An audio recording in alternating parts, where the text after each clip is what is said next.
એમ દળવાળા એક કણને 60 અંશના કોણે v0 જેટલા વેગથી એક સમક્ષિતિજ મેદાન પરથી પ્રક્ષિપ્ત કરવામાં આવે છે, તો આ કણ મેદાન પર પાછો આવે ત્યાં સુધી તેના વેગમાનમાં થતા ફેરફારનું મૂલ્ય ખાલી જગ્યા થાય. હવે આપણે એવું વિચારીએ કે કણ છે એને 60 અંશના કોણે આવી રીતે આપણે ફેંકીએ છીએ.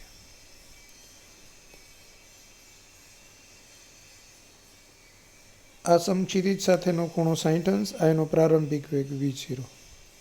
હવે જ્યારે એ પડશે નીચે ત્યારે એના વેગની દિશા આમ હશે, બરાબર, અને અહીંયા બી એ 60નો જ ખૂણો બનાવશે. તો અહીંયા એના કમ્પોનન્ટ પડશે આવી રીતે v0 cos 60 અને v0 sin 60. અહીંયા એના કમ્પોનન્ટ પડશે આવી રીતે. આ 60નો ખૂણો થાય એટલે આ v0 cos 60 અને આ અધો દિશામાં નેગેટિવ કમ્પોનન્ટ આવે એટલે માઇનસ v0 sin 60. બરાબર. તો આપણે એનું પ્રારંભિક વેગમાન p1 સદિશ લઈએ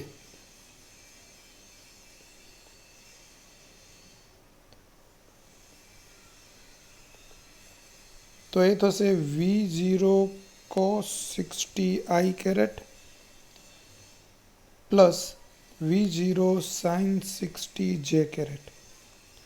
અંતિમ વેગમાન આ mv0 વેગમાન છે એટલે mv0.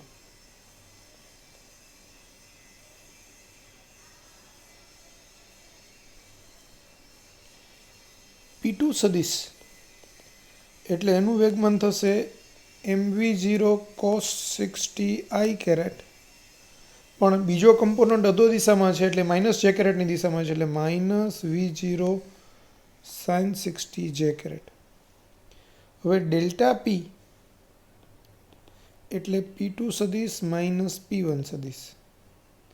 p2 સદિશ એટલે m v0 cos 60 i caret minus v0 sin 60 j caret minus p1માં હવે બે પ્લસ પ્લસ છે પણ એમાં આગળ આપણે p2 માઇનસ p1 છે તો માઇનસની સાઇન બેને લાગુ પડે એટલે minus m v0 cos 60 i caret minus m v0 sin 60 j caret. હવે આ plus mv0 cos 60 i caret ને minus mv0 cos 60 i caret cancel થાય. આ બંને માઇનસ માઇનસ જ છે એટલે minus 2mv0 sin 60 j caret થશે. Minus mv0 sin 60 j caret minus mv0 sin 60 j caret એ બે થઈને minus 2mv0 sin 60 j caret થાય.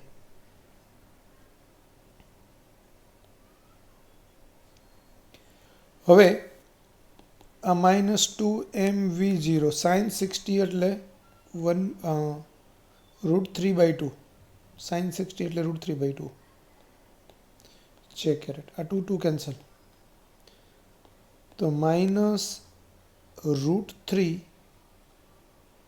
mv0 j caret.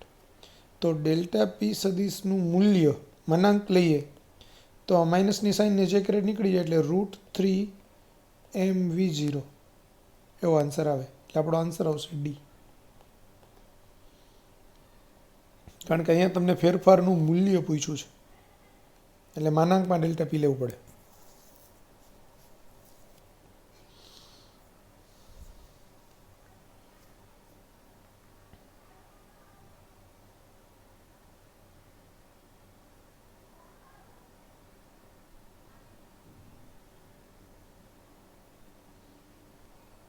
Next question.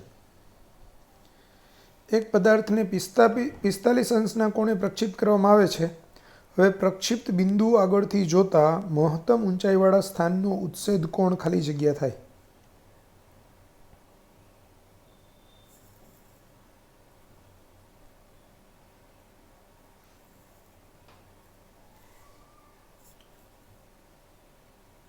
આ 45 નો ખૂણો છે.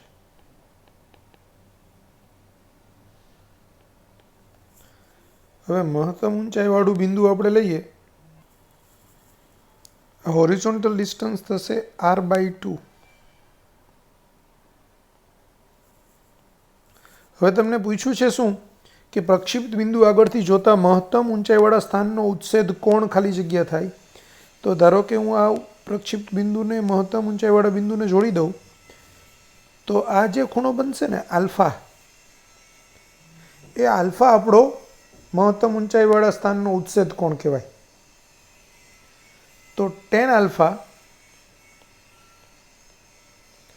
બરાબર h/r/2 થાય. એટલે છેદનો છેદ અંશમાં જાય તો 2h/r થાય. 2 h ની value v0² sin 2 theta v0² sin² theta by 2g. એટલે અહીંયા sin² થીટા એટલે 45 ડિગ્રી અપોન 2g છેદમાં r એટલે v0² sin 2 થીટા એટલે 2 અને થીટા એટલે 45 અંશ અપોન g. આ g કટ થાય, આ 2 ના 2 અહીંથી કટ થઈ જાય, આ v0² ના v0² કટ થાય. તો sin² 45 એટલે 1/√2 એનો સ્ક્વેર અપોન sin 2 × 45 એટલે sin 90, sin 90 એટલે 1, એટલે આ 1/2 થશે. તો tan આલ્ફા બરાબર 1/2 માટે આલ્ફા બરાબર tan ઇનવર્સ બ્રેકેટમાં 1/2. તો આપણો આન્સર આવે tan ઇનવર્સ 1/2 C.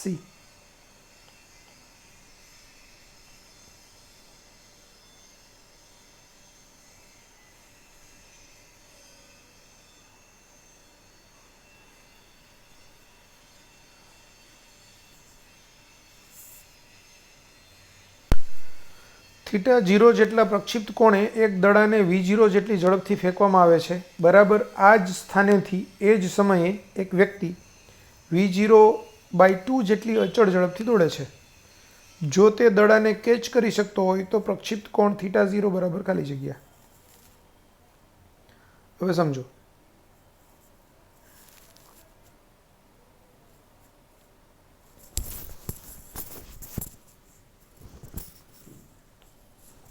અહીંથી એક બોલ છે એને આપણે પ્રક્ષિપ્ત કરાવીએ છીએ. બરાબર. તો બોલનો ગતિપથ વક્રાકાર છે. જ્યારે વ્યક્તિ છે એ આ ડાયરેક્શનમાં દોડશે આમ, તો બોલનો આ બાજુનો કમ્પોનન્ટ અને વ્યક્તિનો એ દિશામાંનો વેગ, તો બોલનો આ બાજુનો કમ્પોનન્ટ થશે v0 cos થીટા, એટલે cos થીટા 0, કારણ કે આ થીટા 0 છે. એ જ વખતે બોલનો આ દિશામાંનો ઘટક છે એ v0/2 છે. જો આ બંને સરખા હોય તો બંને સમક્ષિતિજ વેગ સરખા હોય, એટલે બોલ છે એ અહીંયા પહોંચે ત્યારે વ્યક્તિ અહીંયા હોય, બોલ અહીંયા પહોંચ્યો હોય ત્યારે વ્યક્તિ અહીંયા હોય, બોલ અહીંયા પહોંચ્યો હોય ત્યારે વ્યક્તિ અહીંયા હોય, બોલ અહીંયા પહોંચ્યો હોય ત્યારે વ્યક્તિ અહીંયા હોય, અને બોલ અહીંયા પહોંચે ત્યારે વ્યક્તિના હાથમાં આવી જશે. એટલે કે બોલનો હોરિઝોન્ટલ કમ્પોનન્ટ અને વ્યક્તિનો વેગ બંને સરખા હોવા જોઈએ તો આ શક્ય બને. માટે આપણે બેયને કમ્પેર કરાવી દઈએ. તો v0 cos થીટા 0 બરાબર v0/2. બે બાજુથી આ v0 કેન્સલ થાય, તો cos થીટા 0 બરાબર 1/2. હવે cos 60 એટલે 1/2 થાય, તો થીટા 0 બરાબર 60. એટલે આપણો આન્સર આવે બી.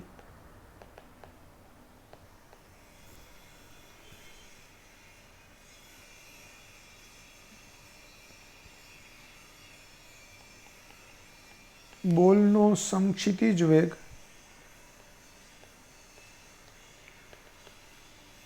બરાબર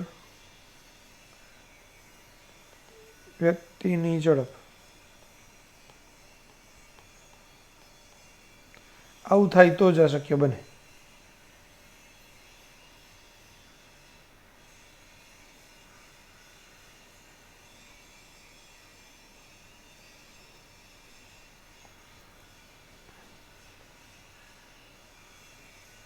અહીંયા લખી નાખવું આગળ. 10 મીટર પર સેકન્ડના વેગથી ફેંકેલા 160 ગ્રામ દડાનું મહત્તમ ઊંચાઈવાળા સ્થાને પ્રક્ષેપ બિંદુની સાપેક્ષે કોણીય વેગમાન ખાલી જગ્યા જૂલ સેકન્ડ થાય. પહેલાં તો કોણીય વેગમાનનો થોડો કન્સેપ્ટ તમને સમજાવી દઉં, પછી જ આપણે દાખલો ગણીએ એટલે તમને ઇઝી થઈ જશે. કોઈ કણ છે એ એમ દળનો હોય અને એનો વેગ v હોય તો એનું રેખીય વેગમાન એ દળ અને વેગના ગુણોત્તરને એનું રેખીય વેગમાન p બરાબર mv કહેવાય. હવે જ્યારે કોઈ સંદર્ભ બિંદુ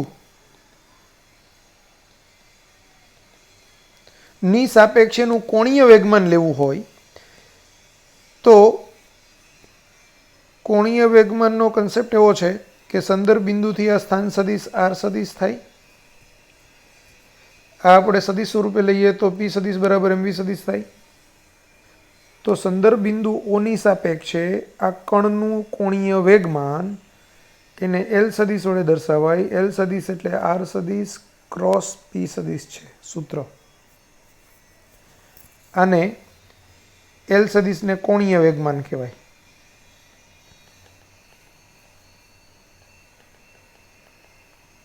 બરાબર.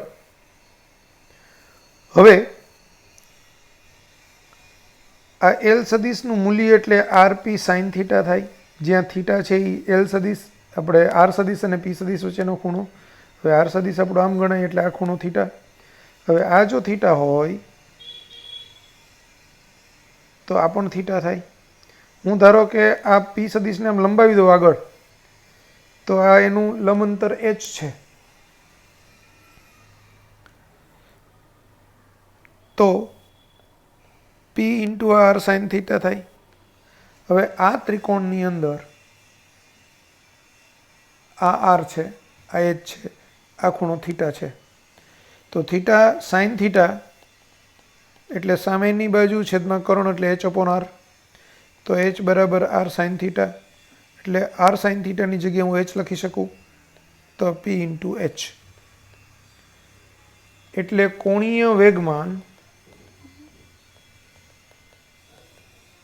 બરાબર રેખીય વેગમાન ગુણાકારમાં રેખીય વેગમાન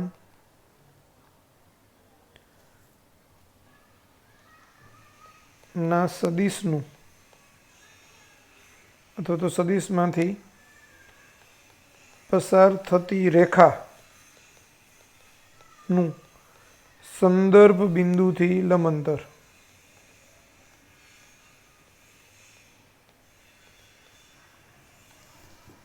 તો કોણીય વેગમાન એટલે રેખીય વેગમાન ગુણાકારમાં સંદર્ભ બિંદુથી રેખીય વેગમાનની સદિશમાંથી પસાર થતી રેખાનું સંદર્ભ બિંદુથી લંબ અંતર. આ આપણું કોણીય વેગમાનનું સૂત્ર છે.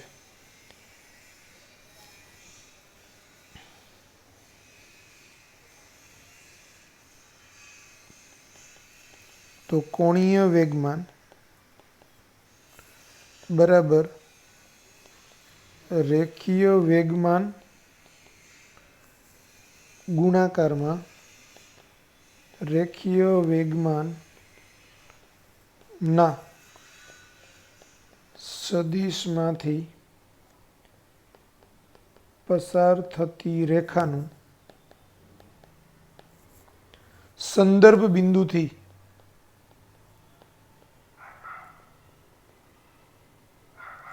લંબ અંતર.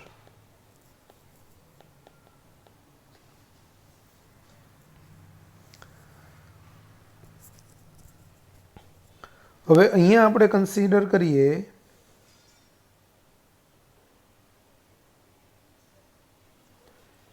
તો મહત્તમ ઊંચાઈવાળા બિંદુએ પ્રક્ષેપ પદાર્થને માત્ર સમક્ષિતિજ વેગ જ હોય. આ ઊંચાઈ જ છે એની મહત્તમ ઊંચાઈ. તો ત્યાં એનું દળ m હોય અને રેખીય વેગ v હોય તો આ mv થશે. હવે આ સંદર્ભ બિંદુ છે આપણું.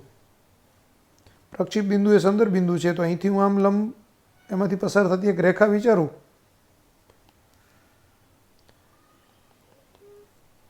તો એનું લંબ અંતર આટલું થાય.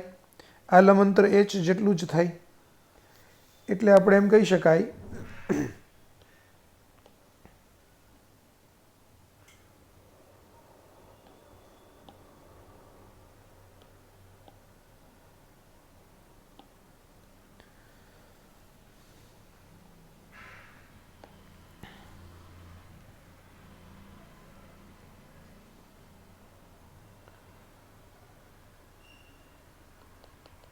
તો કોણીય વેગમાન બરાબર રેખીય વેગમાન એટલે mv ગુણાકારમાં લંબાંતર એટલે h. હવે આ mvh એટલે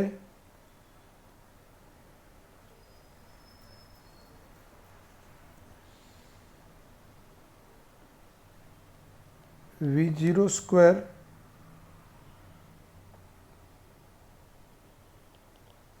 sin square theta by 2g. આ v એટલે ક્યાંનો વેગ? તો કે v એટલે અહીંનો વેગ છે, સમક્ષિતિજ મહત્તમ ઊંચાઈનો વેગ. તો મહત્તમ ઊંચાઈ વેગ કેટલો હોય એનો? v0 cos થીટા જેટલો. એટલે અહીંયા મારે m આ v ની જગ્યાએ v0 cos થીટા અને અહીંયા v0 square sin square theta by 2g. હવે કિંમત મૂકો. m 160 ગ્રામ એટલે 0.160 kg થાય, અથવા તો 160 ના છેદમાં 1000 kg થાય, એટલે 160 ના છેદમાં 1000 kg. v0 એટલે 10 મીટર પર સેકન્ડ. cos 60 થીટાની વેલ્યુ છે 60, cos 60 તો cos 60 એટલે 1/2. અહીંયા જ આપણે થીટા મૂકી દઈએ 60.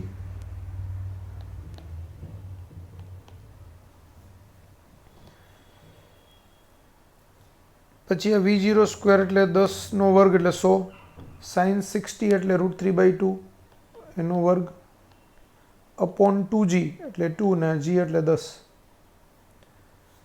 તો હવે જુઓ, પહેલાં તો આ 100 અને આ 10 એટલે 1000 ને નીચેના 1000 કેન્સલ થાય. 160 √3નો વર્ગ એટલે 3 છેદમાં 2 ગુણાકારમાં 20 ગુણાકારમાં 2નો વર્ગ 4. આ બે કેન્સલ. છેદમાં 2 × 2 એટલે 4, 4 × 4 એટલે 16, 16 ને 16 કેન્સલ એટલે આન્સર આવે 3. તો આન્સર આવશે સી, 3 જૂલ સેકન્ડ.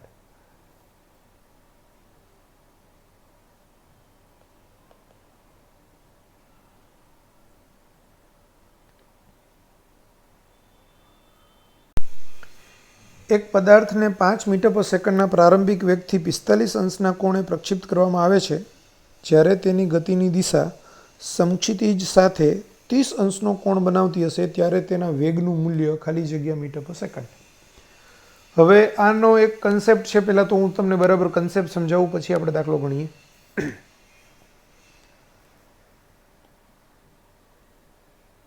અહીંથી ધારો કે મેં એને 45 અંશના ખૂણે ફેંક્યો એટલે પદાર્થનો ગતિપથ આવો થયો. ત્યારે એનો પ્રારંભિક વેગ v0 છે, એનો આ બાજુનો ઘટક v0 cos 45 હશે અને આ બાજુનો ઘટક v0 sin 45 હશે. બરાબર. હવે સમગ્ર ગતિ દરમિયાન વેગનો x ઘટક અચળ રહે છે. એટલે જ્યારે પદાર્થ અહીંયા પહોંચે ત્યારે એનો વેગ સ્પર્શકની દિશામાં આમ હશે. હવે અહીંયા સ્પર્શકની દિશામાં હશે તો એણે સમક્ષિતિજ સાથે બનાવેલો ખૂણો એ 45નો નહીં હોય, કંઈક જુદો હશે. ધારો કે અહીંયા θ1 ખૂણો છે, ત્યારે અહીંનો વેગ v1 છે, તો એના પાછા બે ઘટક પડશે, v1 cos θ1 અને v1 sin θ1.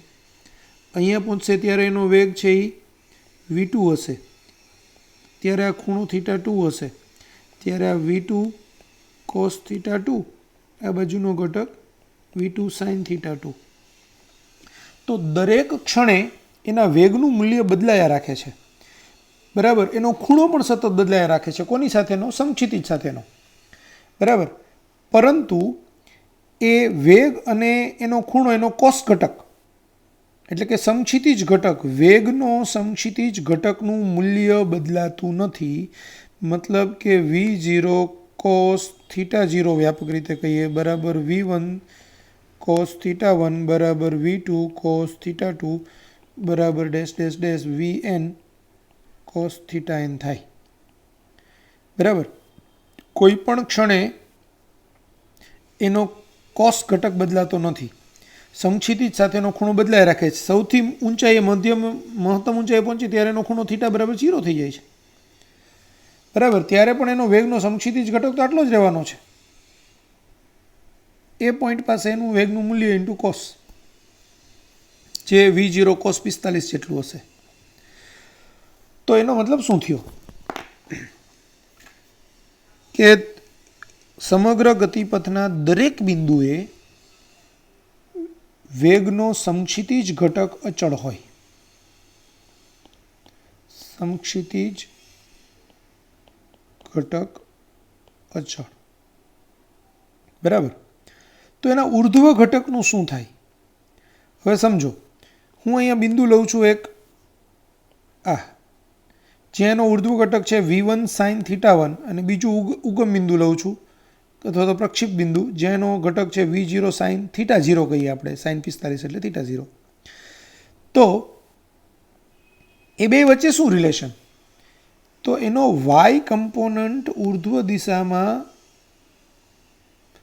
એ જ્યારે કોઈ પદાર્થને આપણે નીચેથી v0 sin θ0 જેટલા વેગથી ફેંકીએ તો એ ઉર્ધ્વ દિશાની અંદર ગતિ કરે ત્યારે એ ગુરુત્વ પ્રવેગની અસર હેઠળ ગતિ કરે છે. ત્યારે એનો ગુરુત્વ પ્રવેગ g બરાબર એટલે a બરાબર -g થાય. તો ત્યાં સૂત્ર આવશે v બરાબર v0 plus at.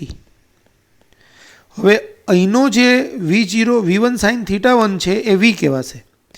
v1 sin θ1 બરાબર v0 ની જગ્યાએ v0 sin θ0 પ્લસ at.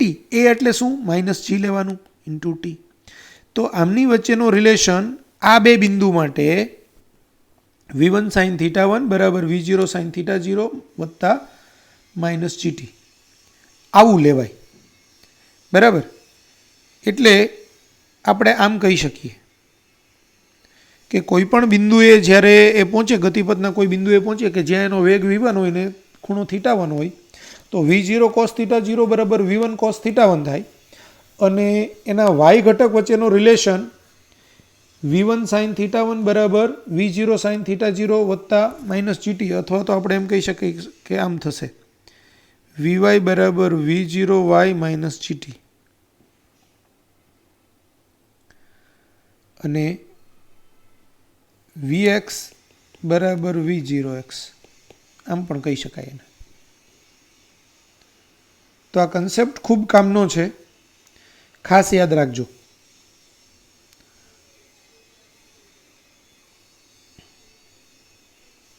આકૃતિ દોરી અને આ લખવું હોય તો લખી રાખો, પછી દાખલો ગણો.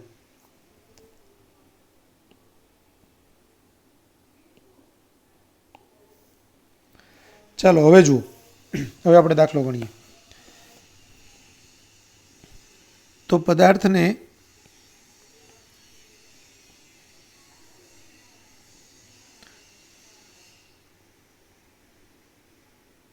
પિસ્તાલીસ અંશના ખૂણે ફેંકીએ છીએ 5 મીટર પર સેકન્ડના વેગથી. એટલે અહીંયા v0 બરાબર 45 અંશ છે, θ0 બરાબર v0 બરાબર 5 મીટર પર સેકન્ડ છે.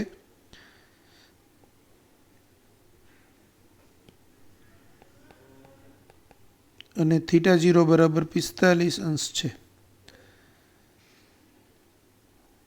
હવે આપણે એમ કહીએ કે જ્યારે થીટાની વેલ્યુ θ1 બરાબર 30 અંશ થાય ત્યારે વેગનું મૂલ્ય એટલે આપણે v1 શોધવાનું છે. હમણાં કન્સેપ્ટ સમજાવ્યો એ મુજબ. અહીંયા આપણા જવાબમાં ભૂલ છે. બરાબર. અને આ દાખલો જે બુકમાં આપણે કર્યો છે એમાં ગણતરીમાં ભૂલ છે. હું અહીંયા તમને સાચી ગણતરીનો સાચો જવાબ લાવીને બતાવું. તો v0 cos θ0 બરાબર v1 cos θ1 થાય, કારણ કે એનો સમક્ષિતિજ ઘટક અચળ રહે છે. તો 5 cos 45 બરાબર V1 એ મારે શોધવાનું છે અને cos θ1 એટલે 30 અંશ, તો cos 30 અંશ. હવે 5 cos 45 એટલે 1/√2. V1 મારે શોધવું છે, cos 30 એટલે √3/2.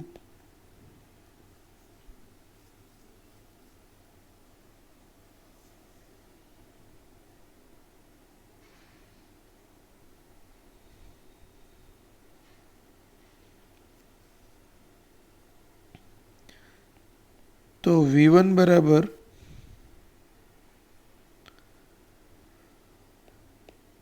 5/√2 ગુણાકારમાં 2/√3.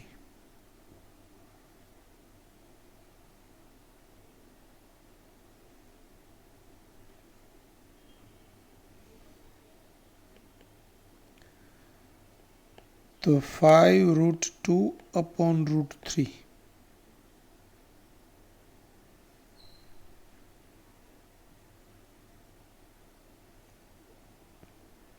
મીટર પર સેકન્ડ. તો આપણો આન્સર એકચ્યુઅલી 5√2/√3 મીટર પર સેકન્ડ આવે.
(4√2) મીટર પર સેકન્ડના વેગથી ફેંકવામાં આવે છે તો તેનો 0.7 સેકન્ડ પછીનો લગભગ વેગ ખાલી જગ્યા જી 10 મીટર પર સેકન્ડ સ્ક્વેર લો.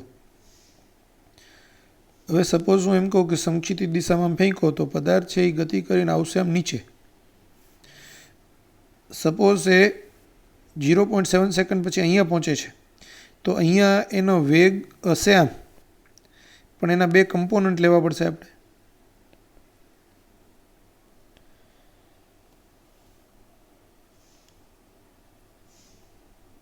તો એના બે કમ્પોનન્ટને આપણે આ V પેરેલલ કહીએ અને આ V લંબ કહીએ. તો અહીંયા એનો વેગ V હતો તો સમક્ષિતિજ દિશાનો ઘટક છે એ અચળ રહીએ, એટલે કે V બરાબર V પેરેલલ થાય. તો Vની વેલ્યુ તો 4√2 હતી એટલે આ 4√2 મીટર પર સેકન્ડ થશે V પેરેલલ બરાબર. અને V લંબ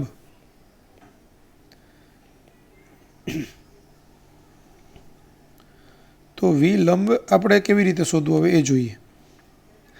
તો V લંબ એટલે આપણે V બરાબર V0 પ્લસ AT આ સૂત્ર લઈ શકીએ. તો એમાં પ્રારંભિક વેગ અધો દિશામાં તો 0 હતો, A એટલે G અને T એટલે T. તો Gની વેલ્યુ 10 લેવાની છે, Tની વેલ્યુ 0.7 લેવાની છે, એટલે આ 7 મીટર પર સેકન્ડ થાય. તો હવે આ બિંદુ પાસે એનો વેગ V' તો શું થશે? V' બરાબર √V સમાંતરનો સ્ક્વેર પ્લસ V લંબનો સ્ક્વેર.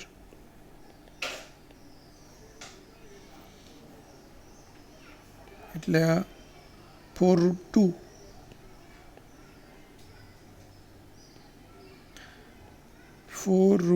નો સ્ક્વેર પ્લસ 7નો સ્ક્વેર. 4નો વર્ગ 16, 16 ગુણાકારમાં √2નો વર્ગ એટલે 2, 16 દુ 32, 7નો વર્ગ 49. 9 ને 2 11 એટલે 1 વધી 1 3 ને 4 4 ને 4 8 એટલે 81 81 નું વર્ગમૂળ એટલે 9 મીટર પર સેકન્ડ. તો આપણો આન્સર આવશે બી, 9 મીટર પર સેકન્ડ. ફરીથી એક વખત, આ કન્સેપ્ટ એવો છે કે સમક્ષિતિજ દિશામાં વેગ બદલાતો નથી, એટલે કે v બરાબર v ડેશ થાય, પણ v ની વેલ્યુ 4√2 આપી છે. અધો દિશામાં જે કમ્પોનન્ટ ગતિ કરે છે એ બોલને મુક્ત પતન કરાવીએ ત્યારે એનો 0.7 સેકન્ડ પછીનો જે વેગ હોય તે વેગ થાય. તો બોલનો વાય કમ્પોનન્ટ જે ગતિ કરે છે, બરાબર, એ વાય કમ્પોનન્ટનો વેગ આપણે શોધવો હોય તો v બરાબર v0 + at સૂત્રથી મળે. એટલે આપણે v બરાબર v0 + at સૂત્ર વાપરીએ, એને v લંબ કહીએ કે vx ને vy કહીએ તો પણ ચાલે. તમને vx vy કહીએ તો સારું પડશે જરા.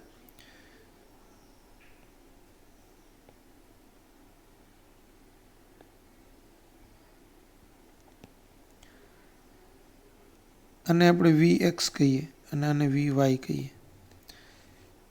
તો v બરાબર vx એટલે આ vx જ રહેવાનું છે, અને vy એટલે v0 + at.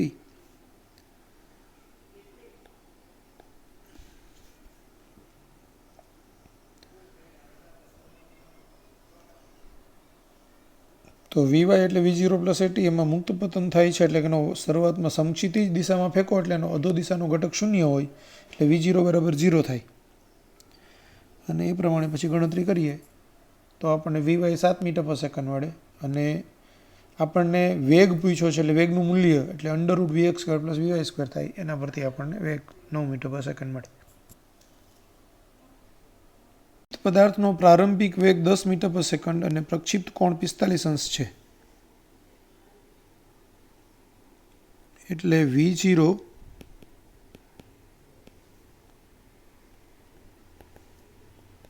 10 મીટર પર સેકન્ડ, θ 45 તેના ગતિપથનું સમીકરણ h બરાબર ax - bx² છે. જ્યાં h એ ઊંચાઈ છે, x એ સમક્ષિતિજ અંતર છે તથા a અને b અચળાંકો છે, તો a જેમ b બરાબર ખાલી જગ્યા g 10 મીટર પર સેકન્ડ² લો. હવે આ h એટલે ઊંચાઈ આપ્યું છે. આ સમીકરણને આપણે y નું સૂત્ર સાથે સરખાવીએ તો y બરાબર, એટલે y ને આપણે h કહીએ અહીંયા, તો h બરાબર tan θx - 1/2 g x/v0 cos θ એનો હોલ સ્ક્વેર. આ સમીકરણને સરખાવતા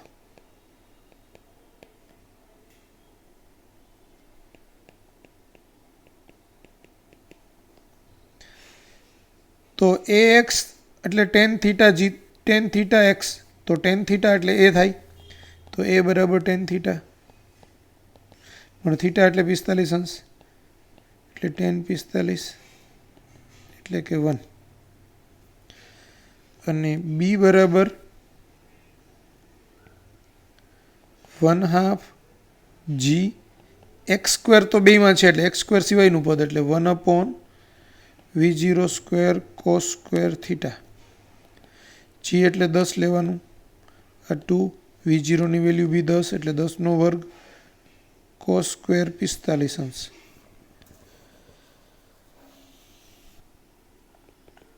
એટલે b બરાબર 10/2 ગુણાકારમાં 100 ગુણાકારમાં cos 45 એટલે 1/√2 એનો સ્ક્વેર એટલે 1/2.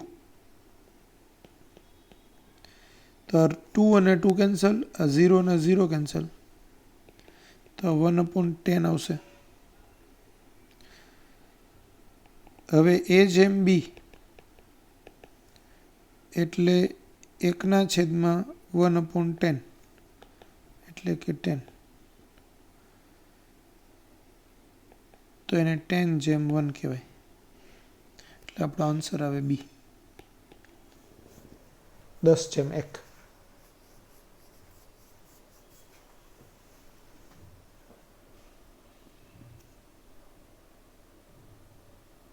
ખ્યાલ આવી ગયો બધાને? આ વાય બરાબર ax માઇનસ bx સ્ક્વેર એ આપણું ગતિપથનું સમીકરણ કહેવાય. તો ગતિપથનું સમીકરણ થીટાના સ્વરૂપમાં શું છે? y બરાબર tan theta x minus 1/2 g x square upon v0 square cos square theta, અથવા તો x upon v0 cos theta whole square 1/2 gt square. એમાં t ની વેલ્યુ આપણે x upon v0 cos theta મૂકેલી. y ની જગ્યાએ અહીંયા h લખ્યું છે એટલે આપણે h ના સ્વરૂપમાં લખ્યું સૂત્ર કે h બરાબર ax માઇનસ bx સ્ક્વેર અને h બરાબર tan theta x minus 1/2 g x ના છેદમાં v0 cos theta whole square. બેયને સરખાવી દીધા એટલે x સાથે જે બી ગુણાકારમાં છે એ a કહેવાય અને x સ્ક્વેર સાથે જે બી ગુણાકારમાં છે તે b કહેવાય. a ની b ની વેલ્યુ શોધીને a જેમ b ગુણોત્તર લઈ લીધો.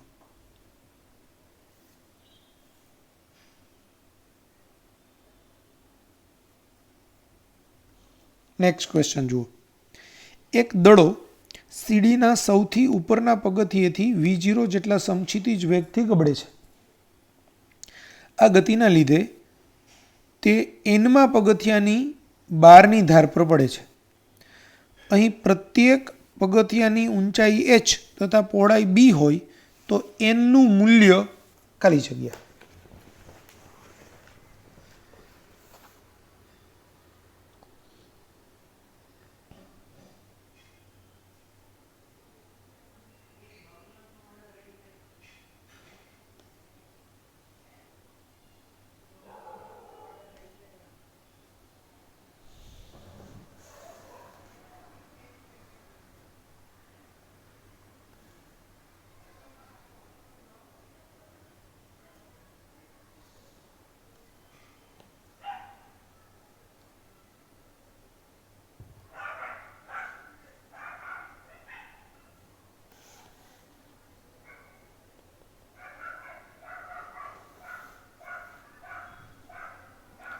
હવે સમજો, અહીંયા આ દરેકની ઊંચાઈ તમને એમાં પૂછે પ્રત્યેક પગથિયાની ઊંચાઈ h છે એટલે આની ઊંચાઈ h છે, આની h છે, આની h છે, આની h છે, બરાબર. અને દરેકની પહોળાઈ b છે તો આની પહોળાઈ b છે, આની પહોળાઈ b છે, આની પહોળાઈ b છે, આની પહોળાઈ b છે.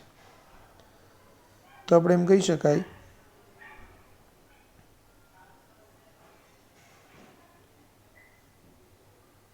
આવું n પગથિયાથી નીચે પડે છે તો કુલ ઊંચાઈ છે એ nh થાય. h plus h plus h એવું n વખત એટલે nh. અને કુલ પહોળાઈ તો એ બી આપણું અહીંથી આમ પડે છે એમ ગણીએ તો આ h plus h plus h plus h એટલે nh થાય, એટલે nb થાય, b plus b plus b plus b, બરાબર. તો સમક્ષિતિજ અંતર nb કાપે અને ઊંચાઈ nh જેટલી કાપે. પ્રારંભિક વેગ અહીંયા એનો v0 છે, બરાબર. ધારો કે એને તળિયા સુધી પહોંચવા માટે t સમય લાગે છે.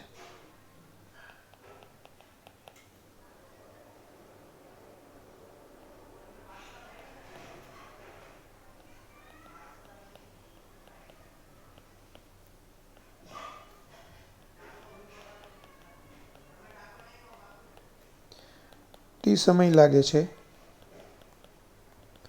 તો આપણે એમ કહીએ કે એણે x દિશામાં કાપેલું અંતર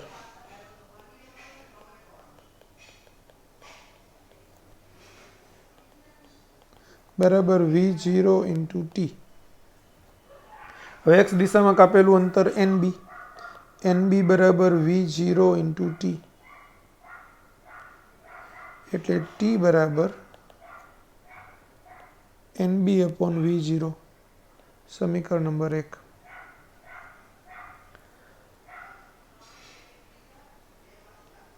હવે y દિશામાં કાપેલું અંતર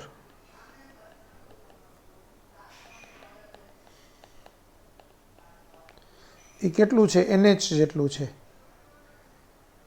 તો આપણું સૂત્ર શું આવે? d બરાબર v0 t plus 1/2 at square. એમાં અધો દિશામાં એનું અંતર કાપે છે nh. અધો દિશામાંનો એનો વેગ છે એ શૂન્ય છે, કારણ કે સમક્ષિતિજ દિશામાં ફેંકીએ છીએ એટલે એનો અધો ઘટક શૂન્ય. 1/2 GT². તો NH બરાબર 1/2 G. T ની વેલ્યુ NB/V0 એનો સ્ક્વેર. મારે n શોધવાનો છે. તો NH બરાબર G n²b²/2V0². એમાંથી એક n ઉડી જાય. હવે n ને હું સૂત્રનો કરતા કરું તો 2V0²h/GB².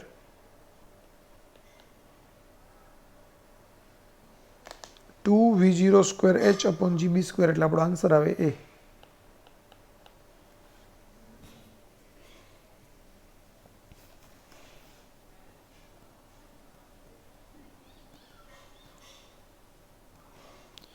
તો સમક્ષિતિ દિશામાં અચળ વેગી ગતિ કરે એટલે એનો અંતર બરાબર વેગ ગુણાકારમાં સમય. સિમ્પલ એવો સૂત્ર આવે. અને વાય ઘટક દિશાની અંદર છે એ કોઈ પણ પદાર્થ છે એ ગુરુત્વ પ્રવેગ જીની અસર હેઠળ ગતિ કરે એટલે ત્યાં ડી બરાબર V0t + 1/2t² આવે. પણ કોઈ પણ પદાર્થ સમક્ષિતિજ દિશામાં ફેંકો ત્યારે એનો વાય ઘટક વેગનો પ્રારંભિક વેગનો વાય ઘટક શૂન્ય હોય એટલે V0ની કિંમત એ સૂત્રમાં 0 આવે. ડી એટલે એને વાય દિશામાં કાપેલું અંતર એટલે NH કહેવાય. એ એટલે ગુરુત્વ પ્રવેગ G થાય. તો બોલના વાય ઘટકને ઉપરથી નીચે પહોંચવા માટે લાગતો સમય અને એના સમક્ષિતિજ ઘટકને આ બાજુ અંતર કાપવા માટે લાગતો સમય બે સમય સરખા હોય એટલે T બરાબર NB/V0 છે એ આપણે નીચેના સૂત્રમાં લઈ શકીએ. એના પરથી n ને સૂત્રનો કરતા કરી લ્યો એટલે જવાબ. સેકન્ડના પ્રારંભિક વેગથી સમક્ષિતિજ સાથે 60ના ખૂણે પ્રક્ષિપ્ત કરવામાં આવે છે. પ્રક્ષિપ્ત કર્યા બાદ કેટલા સમયના અંતે તે સમક્ષિતિજ સાથે 45 અંશનો ખૂણો બનાવશે?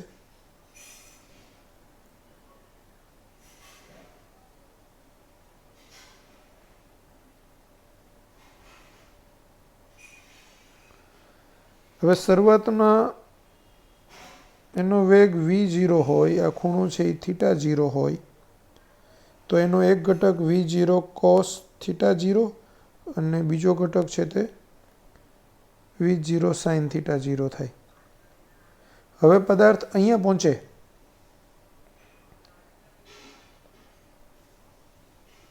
ત્યારે આ ઘટક V1 cos θ1 થાય છે અને આ V1 sin θ1 થાય છે.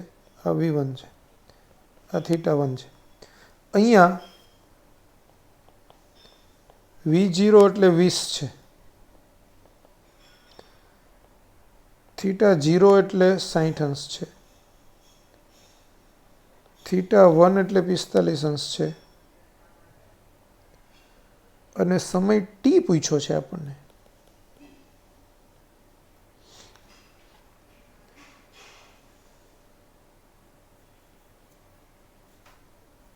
તો આપણને પેલી એક તો ખબર જ છે કે V0 cos θ0 બરાબર V1 cos θ1 થાય. V0 એટલે 20 cos 60 બરાબર V1 cos 45.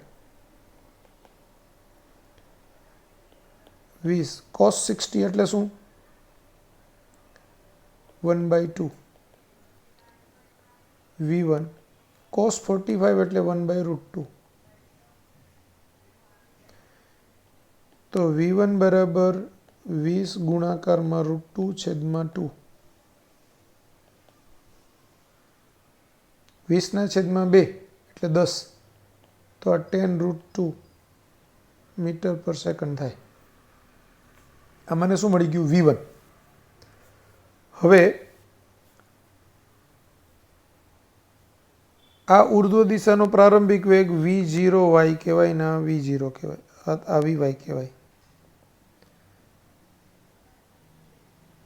તો Vy એટલે V0y પ્લસ AT અથવા તો ઉર્ધ્વ દિશામાં છે એટલે -GT. તો Vy એટલે v1 sin θ1 બરાબર v0y એટલે v0 sin θ0 minus gt. v1 sin θ1 એટલે પહેલાં તો જો v1 શોધ્યું મેં tan√2 sin 45 અંશ θ1 એટલે v0 એટલે 20 sin 60 માઇનસ g એટલે 10 t ને t જ રાખીએ તો આ tan√2 sin 45 એટલે 1/√2 અહીંયા 20 sin 60 એટલે √3/2 માઇનસ 10t આ બે કેન્સલ એટલે 10 20/2 એટલે tan√3 માઇનસ 10t તો 10t બરાબર tan√3 માઇનસ 10 અહીંયા 10 કોમન કાઢી લઉં તો √3 માઇનસ 1 આ 10t બરાબર આ 0 0 કેન્સલ તો t બરાબર √3 માઇનસ 1 હવે √3ની કિંમત 1.732 માઇનસ 1 એટલે 0.732 સેકન્ડ તો 0.732 સેકન્ડ એટલે આન્સર આપણો ડી આવે.